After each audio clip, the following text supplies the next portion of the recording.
Вот сейчас я вам и расскажу, как выбрать орхидею. Их много, они красивые, они разные. Я вам просто покажу, на что обратить внимание при выборе орхидеи. Берем любую орхидею.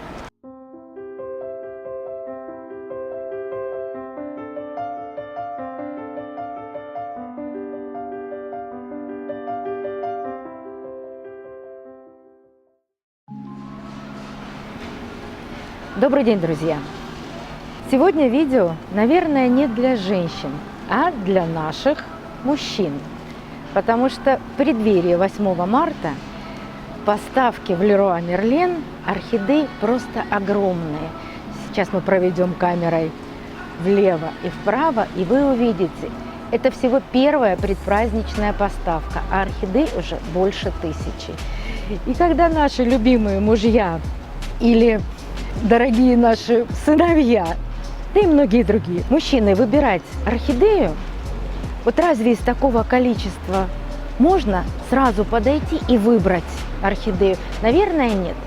Нужна какая-то небольшая инструкция. Вот сейчас я вам и расскажу, как выбрать орхидею. Их много, они красивые, они разные. Я не буду рассказывать, что относится к биглипам, какие орхидеи, мультифлоры. Я вам просто покажу, на что обратить внимание при выборе орхидеи. Берем любую орхидею.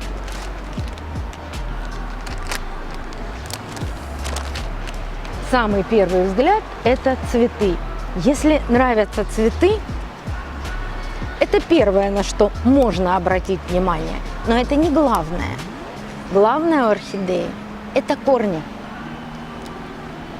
И вот если вы видите в горшке вот такие огромные зеленые или светло-зеленые корни, это идеальная орхидея. Но и это еще не все. Как же не купить больную орхидею? Мы смотрим в горшок и видим ствол орхидеи, осматриваем его со всех сторон. На стволе орхидеи не должно быть никаких черных пятен или же мокрых пятен. Потом обращаем внимание на листья. Листья тоже должны быть зеленые, желательно упругие, если вы можете потрогать лист.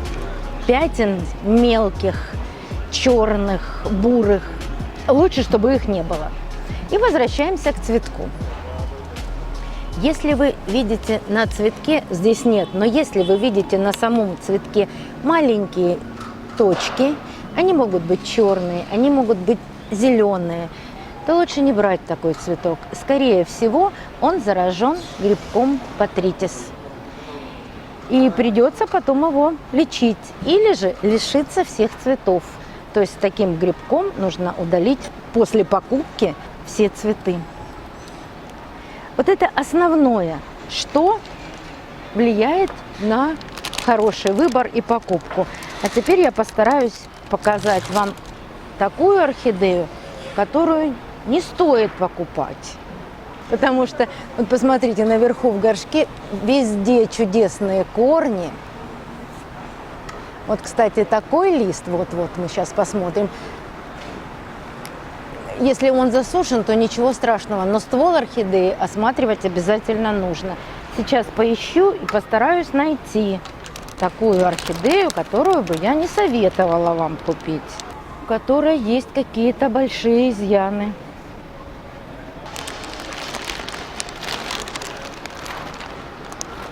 Вот смотрите, какая прекрасная орхидея. И цветы отличные.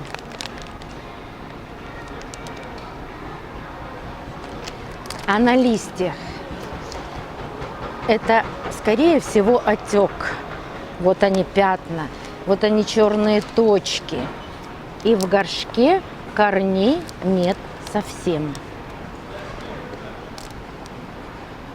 Оказалось бы, красивая орхидея, вот такую орхидею оставьте в магазине, потому что если вы принесете такую орхидею и подарите, она очень быстро погибнет.